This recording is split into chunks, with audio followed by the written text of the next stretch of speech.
প্রতি বছরের ন্যায় এবছরও আশ্রয় সামাজিক সংস্থার উদ্যোগে মহারাজা কিরিট বিক্রম কিশোর মাণিক্য বাহাদুরের ৯১তম জন্মবার্ষিকী উপলক্ষে কৈলাসহর পদ্মেরপাড় এলাকায় ১০ দিনব্যাপী সংহতি মেলা শুরু হয়েছে।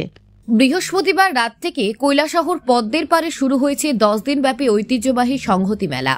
মেলা এবছর ২৫ বছরে পদার্পণ করেছে। মঙ্গল প্রদীপ প্রজ্বলন করে পায়রা উড়িয়ে বাজি ফাটিয়ে উক্ত মেলার শুভ উদ্বোধন করা হয়।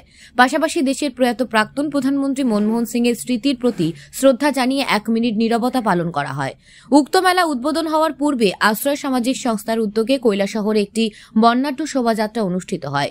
এদিনের এই উদ্বোধনী অনুষ্ঠানে উপস্থিত ছিলেন আশ্রয় সামাজিক সংস্থার সভাপতি তথা কৈলাসহর বিধানসভা কেন্দ্রের বিধায়ক বীরজিৎ সিনহা, আশ্রয় সামাজিক সংস্থার সহসভাপতি চন্দ্রহাস সিনহা, চন্দ্রশেখর সিনহা, বিশিষ্ট সমাজসেবী রুদ্রেন্দ্র ভট্টাচার্য, জেলা কংগ্রেস কমিটির সভাপতি মোহাম্মদ বদরুজ্জামান, গৌরনগর পঞ্চায়েত সমিতির চেয়ারম্যান লক্ষ্মী নম, কৈলাসহর রামকৃষ্ণ মিশনের মহারাজ স্বামী গিরিজানন্দ মহারাজ, স্বামী মাছানন্দ মহারাজ সহ হিন্দু, মুসলিম, খ্রিস্টান এবং বৌদ্ধ সকল ধর্মের গুণীজনেরা।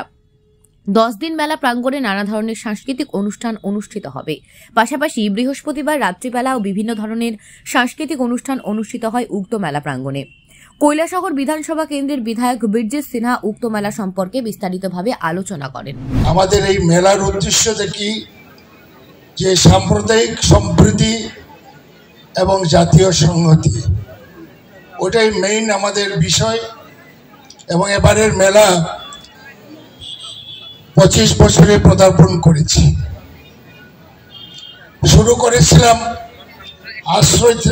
আশ্রয় থেকে আগরতলা টাউন হলে, সেখানে মহামান্য গভর্নর উদ্বোধন করেছিলেন এবং টাউন হলের মঞ্চে রাজ্যের যত পার্টি আছে, পলিটিক্যাল পার্টি, সিপিএম, সিপিআইএমএল, জনতা পার্টি, কংগ্রেস, যত পার্টি আছে সব প্রতিনিধিরা সেই মঞ্চে আমি আমন্ত্রণ জানিয়ে উপস্থিত করেছিলাম।